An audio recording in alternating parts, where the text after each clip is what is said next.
And in the words of Cody Rhodes, what do you want to talk about?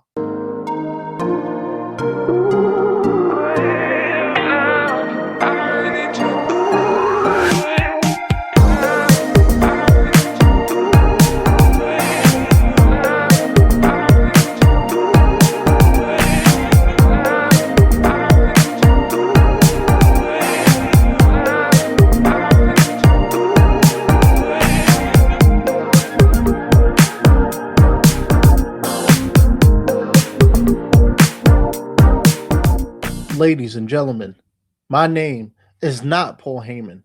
It is the Prince of Fresh Air. Welcome to the most overrated, underappreciated, most viewed, underviewed podcast of all time. Welcome to the Prince of Fresh Air. I'm, of course, your host, the most charismatic man in entertainment.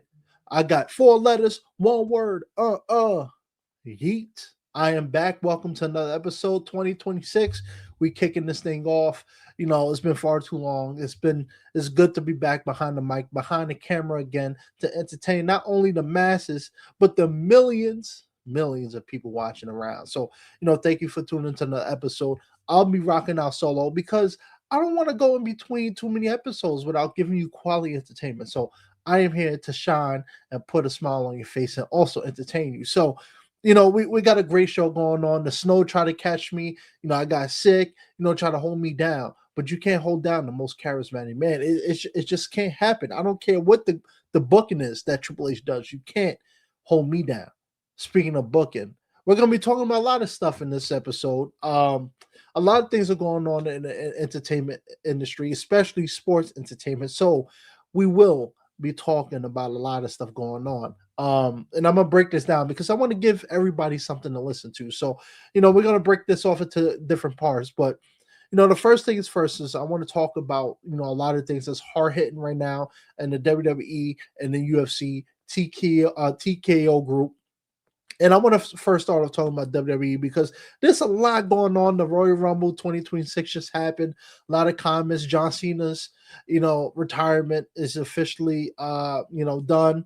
AJ Styles, retirement and at the Royal Rumble. A lot of stuff going on. So, I want to keep y'all waiting. I know y'all been waiting to hear me, and I'm waiting to entertain you guys. So let's get right into it. So, there's so much to talk about that's going on. And in the words of Cody Rhodes, what do you want to talk about? So we're going to get into it. So let's start off with John Cena. Last time I talked about John Cena and the WWE. I talked about John Cena's retirement tour, how it was going. John Cena, is officially retired. He has pledged. He's went on Cody Rhodes' podcast. What you want to talk about? And he has stated he's done. He's no longer a wrestler. And he talked about how a lot of people were upset about his retirement, how the whole tour went, how much planning went into his retirement tour. And it made it clear to me. And, a lot of people, unfortunately, in the internet wrestling community, as they like to call it, the IWC, Twitter, Facebook, Instagram, had a lot of comments and complaints about John Cena's ending at Saturday night's main event when he lost to Gunther in Washington, D.C. First of all, ticket prices out of control, insane. $600 for some nosebleeds. I love you, Cena. It's not your fault, but holy cow. We'll talk about that down the line. But John Cena's retirement left a lot of people with a sour taste in their mouth. They felt like John Cena staring up at the lights, looking lost. The way how he lost. Tapping out to Gunther. It wasn't becoming of John Cena. Triple H, you are to blame. Triple H is going to come up a lot in this conversation. And, I just want to say, for people who are upset about the booking, John Cena, LA Knight, Jay Uso, whatever the case may be is, WWE is a business. And, someone like John Cena in particular is a company man. And John Cena owes WWE for what he's got. And he's talked about his upbringing. He talked about how he grew up, when he moved to LA, he was sleeping in his car, just trying to make ends meet, signing his first WWE contract. So he's very grateful, not only for the multi-millions that he's made, but the platform and the opportunity for Make-A-Wish and all that, all those opportunities to give back. And I think those things is going to be felt the most. John Cena was very selfless in his career, giving back to people, and just entertaining me and so many millions of people around the world as kids, as adults, as teenagers. He was there in everybody's household for over 20 years, and his presence and Make a Wish, giving back, is going to be felt. But one of the things he said was the wrestling industry moves on. WWE is going to move on. And a month removed, and, you could definitely feel that John Cena is not around anymore. But I think people have accepted it. And I think one of the issues that what makes people not want to accept it has been the booking lately. And we're going to get into all of that. I'm going to have a nice dedicated talk about that. But first, let's talk about the Royal Rumble 2026. A lot of stuff happened. Um, Jey Uso has been a big conversation. Roman Reigns, he's going to get a dedicated section. Acknowledge me, Roman Reigns. That's right. But 4 letters, one word. Mr. Yeet. A lot of people have been critical of Jey Uso the last couple months, and then it started at the Royal Rumble. Started way before. A lot of people have an issue with Jey and the fact that he's gotten over because one, he's Samoan, so he's part of the whole Roman Reigns Samoan dynasty family, and two, he's been known as the catchphrase guy. His theme song, his entrance, that's what he's been reduced to, and that's what makes him so popular. And he's getting all these unwarranted opportunities because of that. First of all, I think people need to stop complaining. There's one thing to complain about certain things, but Jey Uso got himself over. He was stuck in tag team purgatory for over a decade. Nobody gave him a chance to grow. And he was always just known as Big Jim, Jimmy Uso's twin. Then he became, Roman Reigns lackey during COVID. And then, he turned against Roman, and now he got himself over. He won the World Heavyweight Championship. And now people are complaining about how he's just getting all these undeserved main event opportunities, fighting for, contendership for the titles and stuff. And it's like, look, at the end of the day, WWE is a sports entertainment. And we're seeing it now. It's a big problem, unfortunately, in both WWE and UFC. But a lot of, the WWE is always leaned into the sports entertainment, especially more now than ever. But even during the Attitude Era, Stone Cold, The Rock, there's the names going on and on. The biggest stars from the Attitude Era and even before were the ones that not only knew how to cut promos, but they had catchy, phrases. Can get some what the Rock is cooking, and that's the bottom line. Stone Cold. Everybody has a catchphrase, and sometimes it's really up to the talent to get over. And Jey Uso has found the way to get himself over. He's not just Roman Reigns' cousin anymore. He's not just Rikishi's son anymore. He's not just Jimmy Uso's twin anymore. He's his own person. And I don't like how people are now bashing him for the one thing that they loved that got him over, which is being himself. I love the entrance. Is it overplayed? Maybe I can concede that to you. But, the Royal Rumble, Jey Uso comes out, does his entrance, comes down through the ring in Saudi Arabia. Everybody loves him, goes through the crowd, everybody's yeeting. And then he goes into the ring, has a little thing with Roman. He does his, rewind, and he goes do it again. Roman Reigns hit him with an uppercut, but that's been a point of contention with a lot of fans. A lot of people complain about the Royal Rumble, especially the men's Royal Rumble. They don't like, how a lot of things played out. Jey Uso's theme getting, over 5-10 minutes of play time, and so many important eliminations happening during his entrance. But you know what? At the end of the day, look, the WWE is in a tough spot. They don't have John Cena anymore. Roman Reigns isn't a full-time wrestler anymore. And I'm going to get to that in a second because a lot of people complaining about Roman, and I won't spoil everything, but if you know, you know. Jey Uso's like LA Knight. They have a catchphrase. They know how to, Jey Uso is an established wrestler. LA Knight might be, he might be a little tad better on the mic. I'll give him that. But they're both guys who are very serviceable in the ring, but they found an entrance, a theme, and a catchphrase that works and makes them money. And that's what the WWE is. John Cena said it best. You know, you have to find a way to get yourself over. And if you don't get yourself over, then you fall into the clog in the machine. And you don't want to be the guy sitting in catering every week waiting for opportunity. And Jay Uso, LA Knight, the list goes on and on. Jacob Fatu, they found ways to differentiate themselves from other wrestlers. And especially Roman, coming from a well-respected family, a bloodline, if you will, no pun intended. He had to find his niche, and he did. And I get that people complain about certain things and complain about how overused he's been. But again, that's always been WWE. They've always done that. When you have somebody who's hot, the fans are catching on. You go to the arena, they're setting it on fire. People were yeeting, even Michael Cole and all of them, even Pat McAfee when he's on his podcast, he's yeeting all over the place. That's the business. That's WWE. It's sports entertainment. And if you don't like it, I get it. Not everything's for everybody. But at some point you gotta let other people enjoy the program too. Not everybody's gonna be for everybody. But enough about Jey Uso. Let's talk about the meat and potatoes of this, and we're gonna get into the booking. But let's talk about Roman Reigns, because I've talked about Roman Reigns in the last WWE episode. Roman Reigns comes out before the Royal Rumble. He goes on the Pat McAfee show, and he talks about the WWE and the creative process. And he has some choice words about the product. He felt like nobody's been stepping up in his absence. And it's the product isn't where it needs to be. And he comes out and he wins the Royal Rumble.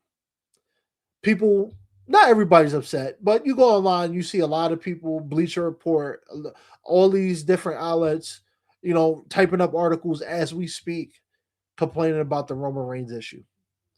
The Roman Reigns issue is he's a part-timer, and that spot deserved to go to Obafemi, LA Knight, Javon Evans, any other superstar who isn't Roman Reigns, who are, whether they're the young new blood that just came up, or even established names like LA Knight, who just never was able to crack to the top. Now I'm gonna break this down. Obafemi is going to be featured in the next talking point. But people got to understand, Roman Reigns is the face of the WWE. As much as people love Cody, and I'm gonna get to him in a second, but Cody Rhodes was a guy that WWE got behind, and they wanted to make him a top star. But it's always been very clear and evident since 2018, even way before that, Roman Reigns was the guy to take over for John Cena. He was going to replace him. And, Vince McMahon saw it through, and Triple H took it through. And, Roman Reigns has established himself far, far in between from him to other superstars. The only person who can really compare themselves to Roman at this point is an agent CM Punk, who, no disrespect, but CM Punk is getting close to 50. So how many years he got left? But the biggest criticism by Roman isn't his character development, isn't his promos or his wrestling. Is that he's not a full-time wrestler anymore. He's a part-timer. People forget Roman Reigns is a guy who's suffering, from health issues, and it is well documented. He had to step away from the WWE little under 10 years ago for his leukemia. And he's been open, not as recently, but he's done interviews before talking about he has to take medicine for it, and he has to get it under control. He's in remission. And I'm pretty sure something like that, when you're young, young wrestler, young blood, you can power through it. But he has a family, a big family. He is 40 now, and he's trying to do acting. He's trying to step into my field. Roman Reigns, you better acknowledge me on that film set, all right? But Roman Reigns is trying to do the Dwayne The Rock Johnson, the Cena, the Batista route. dip his toes into Hollywood, plant his seeds. So when it's time, he can transition over. And it doesn't hurt that The Rock is, one of the biggest stars right now in the industry. But Roman Reigns, yes, he's a part timer, and I wish he would talk about it a little more, do more interviews addressing why that is. But it's pretty clear and evident based off past interviews that he's done. He loves his company. He loves wrestling. I just don't think his body can handle it full time. All the traveling, all being on the road all the time, being away from his family, having to, take his medication, taking care of his health. He's in the best shape of his life right now, but he's still suffering through that. And I think people forget that when you see somebody who might look, physically appealing, washboard abs, nice teeth, nice smile, you forget that people still have things going on the inside.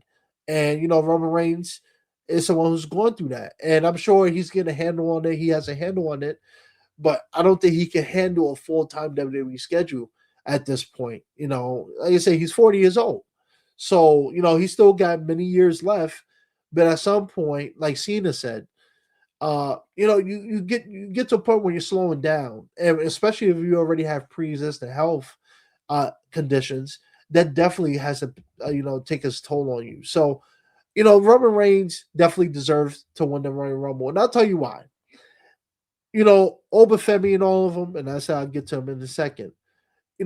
Never in the history of the WWE, very, very, very rarely in the last 20 years, a new face from NXT, maybe just showing up from the roster from another promotion. AJ Styles is a prime example when he crossed over in 2016, 10 years ago.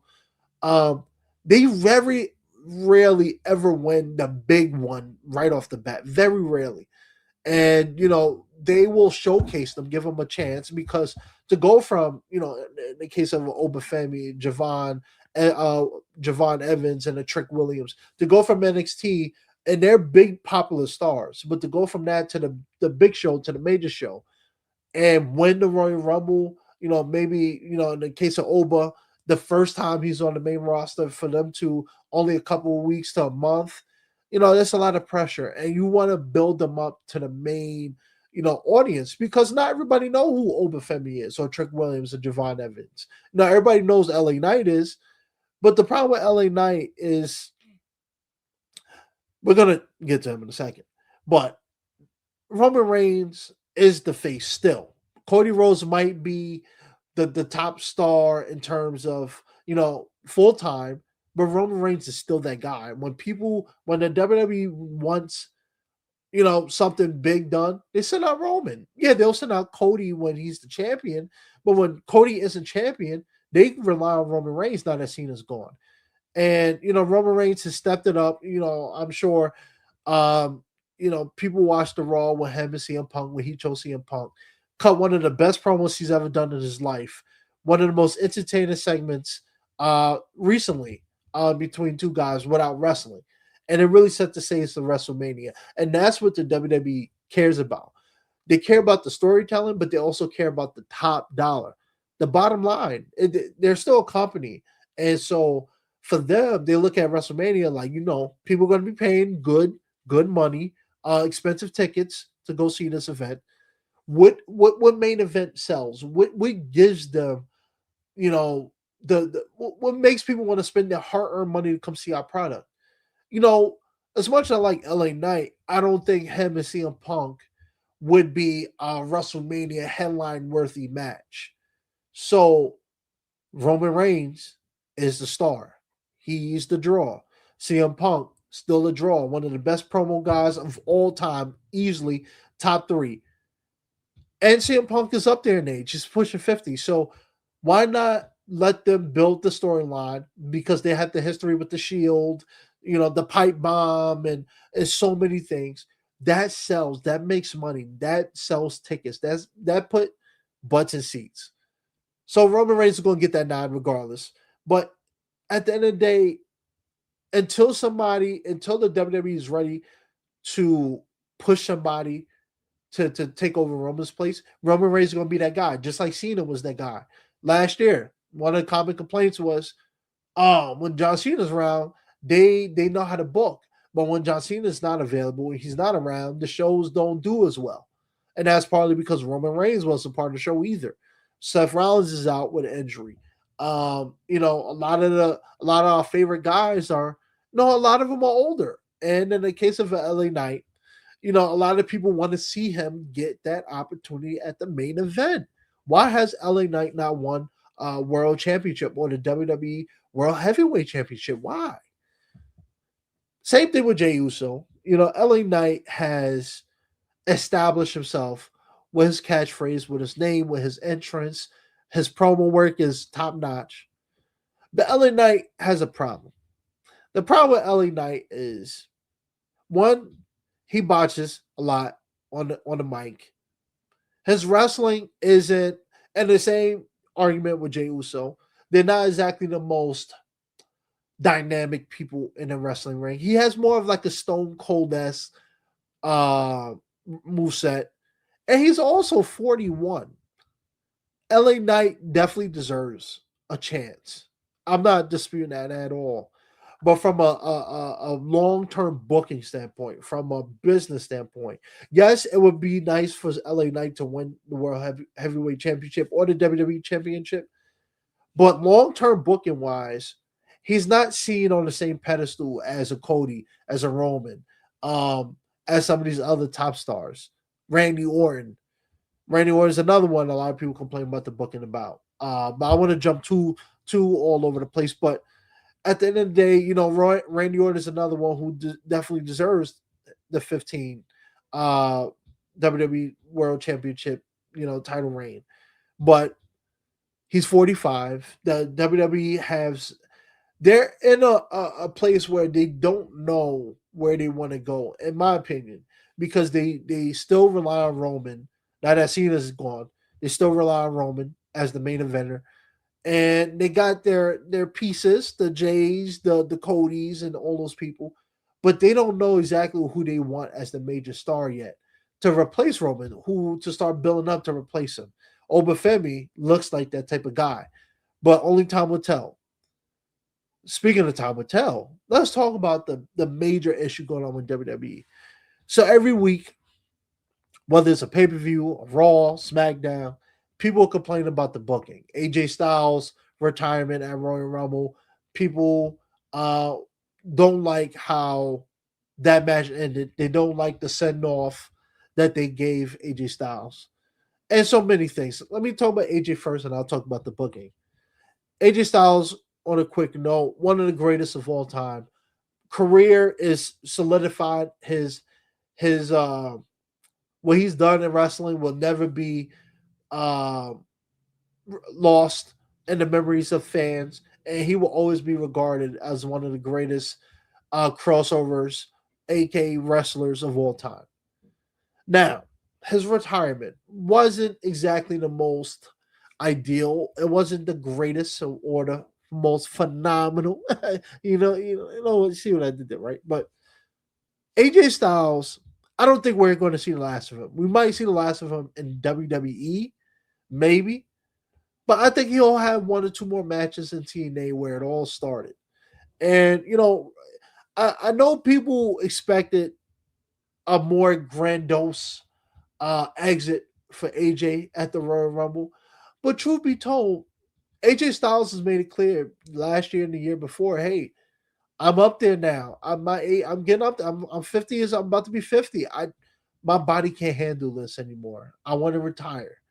And that's why him and John Cena got that match in the fall of 2025, because they both know that their careers are closing. And AJ, with John Cena, I think people get misconstrued. They think Triple H sent John Cena out there to the slaughterhouse and don't care about him. John Cena wanted the more traditional type of WWE retirement. You go out, you put over the talent, the young talent who's going to be taking over, who's going to be in the company for many years. You stare up at the lights, and that's your send off. Looking up at the lights. John Cena chose to do that, and I think some people have accepted it after hearing his side of it. But John Cena is that type of guy to do that. He's selfless. He cares about the company. He cares about leaving it better than how he found it. AJ Styles is beloved, but remember, he's not WWE royalty in the sense that he's not John Cena, he's not a Randy Orton, he's not a Dwayne The Rock Johnson, he's not a Stone Cold or The Undertaker or Shawn Michaels. As phenomenal as AJ Styles is, he unfortunately won't get the same send off as Cena has, because Cena has put over 20 years of making so much money for the company, being the face, giving back, being that guy for so long. You have to give him a send off like that. And even then, people feel like they botched it. So, with AJ Styles, I do think he probably could have got a better send off, just a tad bit better. But I do think that, a lot of these guys, they come from a generation where it's not about me anymore. AJ Styles done his time. He's made his money. He's been on the posters. He's been in the bright lights. He's got to perform under the brightest roofs. It's time to let the new faces show. Let them, get the opportunity. And, a lot of times, unfortunately, selfishly, when we're fans of these people, when we're huge supporters of them, we forget that it's still a show. It's still WWE is a conglomerate. They're a business about making money. And sure, they have people who are long-term wrestlers who are basically the face of the brand, who people will always include in the WWE. John Cena will always be WWE. Same with Randy, same with The Rock. But they're still a business and they got to move forward. And so, AJ Styles, whether we see you again in 2026, the fans, I'm sure a lot of fans would love to see you. But if this was the end, if this was how you want to call it a career, thank you for all the years, decades of hard work putting your body online for our entertainment. And I just want to say thank you, Mr. Phenomenal AJ Styles.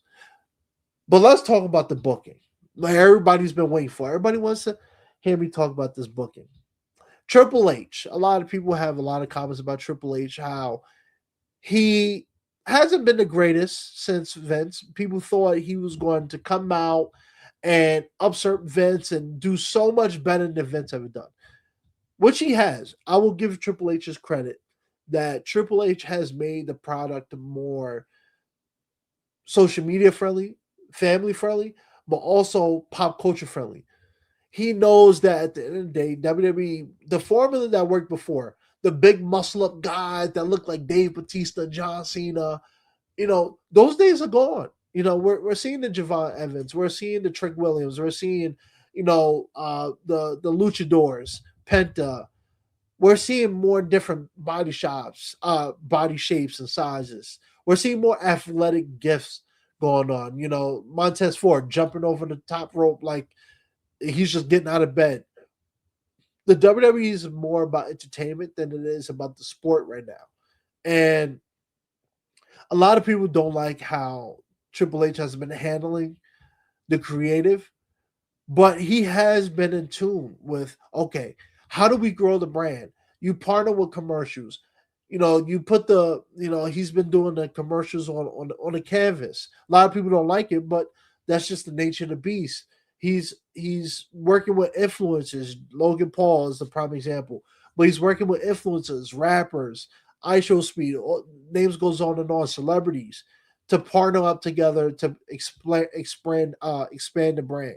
Because at the end of the day, as a business, how do you increase your bottom line? It's not by just appealing to the hardcore fans. You got to get the casuals in there. WrestleMania is their biggest weekend. How do you get the most money and the most seats, the most ticket sales? You have to appease to so many different people. Triple H understands that, and he's been able to grow the brand, and in a significant way. However, one of the things that I do think needs to be worked on, and this ties into Obafemi. A lot of people recently have noticed, outside of before Javon, Trick, and Obafemi came up to the main rosters, there was a lack of color shades in the WWE, if you will. There wasn't a lot of diversity in terms of the top. Our Truth famously almost getting canned last year, and that turned into a huge movement. But there's not a lot of big names up at the top competing with the Romans and the CM Punks who are black or Hispanic. And that's one of the things I will say that I think needs to be worked on. I'm not one of these people going to tell WWE, oh, you got to start pushing this person because of their skin color. But I do think the days of having a John Cena looking figure is over. I don't think they need that anymore. Someone like an Obafemi, you know, big muscular guy, very strong, athletic. He has the presence to walk out. The fans chant his theme, they chant his name. He has the power, the aura of a superstar. That could be somebody placed at the top, immediately. Granted, I know just like any other field, you're not going to just springboard somebody all the way at the top unless some nepotism is there. Triple H. But anyway, I digress. I do think that's something they need to work on, and I think they're starting to address. And I want to give those three, gentlemen a shout out because Javon Evans, Trick Williams, and Obafemi, they are killing it. They have made me want to watch the product more because, as fans, you don't want to keep seeing the same people at the top, the same matchups. It gets old. You want to see some diversity, some flavor, some mix-ups happening. And I think having someone like Oba and Trick and Javon come on and just inject some life into the WWE has been godsend. But I do think there's a big conversation. There's one thing to bring them and squash them and just let them fade into obscurity, or letting them build themselves up and become the new faces of the WWE. These guys are all in their 20s, some of them in their early 30s. These guys can carry the company for decades. Let them prove themselves. Let them grow and expand. And it's not just inclusive to them. You got Jacob Fatu, who's another one who's kind of at the brim of the main event picture scene. Let them grow, because at the end of the day, this is not 1946. This is 2026. Very few people who watch WWE care about skin color. No, they care about being invested into characters and the storylines. And they want to watch good matches. It's not about race anymore. This is about who put the butt in the seats. Roman Reigns is getting near the end of his career. He's closer to the end than the beginning. Let me say that because I don't think Roman's retiring anytime soon. But it's also, you have to be real. Roman Reigns is probably not going to become a full-time wrestler anymore. Who's going to take his place when he's done? You have Solo, you have Jacob. Those are the two leading names that you have. But why not go with Obo, one of these guys, one of these young bloods as well, who can take over and be the face? I think it's time that, Triple H, I think he sits down with the board of directors, because this goes into my main point. People blame Triple H because he's the most face forward, man in the suit, the man behind the scenes that they can see, and he's more accessible. But let's not get it twisted. TKO, when they brought WWE, they didn't just throw a bunch of millions at them and so, oh, we're gonna wait for investments to pay over. They're gonna want to have some input in what's going on, and I don't think Triple H is the sole reason why the product has slacked at times. I think there's a lot of people, when you have too many cooks in the kitchen, that meatball recipe might turn out a little weird than you think. And I think so many people have their hands in the cookie jar. So many people's too many chefs is in the kitchen calling for, to oversee one dish, that it gets hard to balance it out. And I think that WWE, they should let Triple H and his team take the reins. Let him figure it out and just input it. And Nick Khan, I know he did an interview with Ariel Hawani recently talking about that. Taking a step back, letting the people who are going to be there every week, let them take the reins. Let them, write these stories out, storylines out, built these wrestlers up. Let them do it because corporate. Everybody talks about corporate, but it's true. Sometimes they can get a little too hands on, and they ruin the flow. They ruin the product. And I think TKO, they want to see through their investment, and I don't think they're allowing Triple H to have the full reign that he needs. So yes, Triple H has made some mistakes along the way, but I don't think it's necessarily just him. I think that his bosses have the final say in a lot of stuff. I know back then, Vince, people don't talk about Vince anymore because of the allegations and stuff. But Vince was very much hands on. That's how the WWE thrived for so many years because he was the sole guy who approved or denied what was happening on the show. Now you have Triple H, to some degree Stephanie, and now you have the board of directors. Now you have TKO. Now you got investors. Everybody want a piece of the pie, and it makes it hard to kind of put the pie together. As everybody's pushing and taking, and having their input. They need their input heard. So WWE is in a tough spot right now. WrestleMania's looking good for the main event, but I think there needs to be some work done. I think there's some things that needs to be addressed, and I think Triple H being blamed for all of it is not right. Not only to Triple H, but to the wrestlers and the fans, because at the end of the day, WWE is a business, and all they care about is the bottom line. Now, as we wrap up the WWE talk, I just want to say, I think that the product is always going to change. So many people often always, compare what the WWE is now to what it was back then, compare the superstars now to the wrestlers back then. The industry has changed, and I think now, we're at a point. I think in entertainment, UFC, WWE, acting, for me, podcasting, sometimes it's not about the quality. Sometimes it's about the quantity, and it's been more towards quantity now, with a lot of things in sports entertainment and entertainment in general. I think a lot of times people just care more about their bottom line and how much money to make than the quality of the product.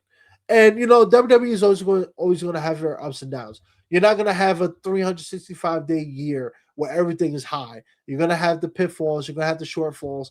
You're going to piss people off along the way, or you're going to make people very, very happy along the way. You know they got to cater to many different personalities, many different viewers, many different people, and they're not going to always get it right. And I do hope that with WrestleMania, some of these new blood, new wrestlers, young wrestlers coming up, that they do right by the company. Cena tried to do his part by leaving it in a better place. He didn't come in with an ego. I'm leaving with an ego. Screw you all. Figure it out. He tried to help establish Gunther, which he's done to the best of his ability. Roman Reigns has put over uh, the tribal thief, Bronson Reed, even though much hasn't happened with that. But we're seeing CM Punk, giving people the rub. I think WWE needs to keep doing that. Make more interesting storylines, make more interesting segments, make people care, get creative. 10 years ago, the whole buried alive with the Undertaker and AJ when they was out in the cemetery. You know, Stone Cold, Booker T at the supermarket with the milk. I think they can do a little more creative stuff. And I get it. Money runs this world. Money runs America, and they gotta make their money. But I think they can loosen up a little bit. Give people some different looks. Give them different tastes. Don't be afraid to invest in new people because at the end of the day, John Cena's gone, and they can't keep calling John Cena. He's done. He might be able to come up, cut a nice promo, and go about his day, but John Cena's done. Roman Reigns is getting close to being done. CM Punk is there. And AJ Styles is retired. God knows how many more years Randy Orton has. The Viper Killer, the Legend Killer, not the Viper Killer. Whew. Um, A lot of their big names are up there in age, and they're gonna have to start relying on the new talent as opposed to the old talent. And that's been one of the biggest criticisms of the WWE over the last 20 years. Instead of building new stars, they relied on their current and past superstars. Rely on your new ones because that's how you keep the business going. That's how you keep the fans happy. And that's how you make the product even more watchable. So, that's my WWE talk. I'm going to end it here because I want to make this a 3 hour talk. And I just want to say thank you guys for tuning into another episode. Feel free to let me know in the comments, DM me, let me know what type of things you want to talk about because I'm cooking. I'm yeeting all over the place. I'm working on some great content for you guys. This is not the end of the conversation. This is the end of this episode. Next episode, I will be talking about UFC, talking about more sports entertainment stuff because this show is just getting started, baby. See you guys in the next episode. Thank you for tuning in. Like, follow, subscribe on whatever podcast platform you use. Preferably go on YouTube. Follow because I'm trying to grow this on YouTube as well. All these platforms is great, but let's get the YouTube up. Stay tuned for part 2 is coming right now. We're gonna be talking about UFC. Stay tuned. If that's your thing, I got it all covered. And 3, 2, 1.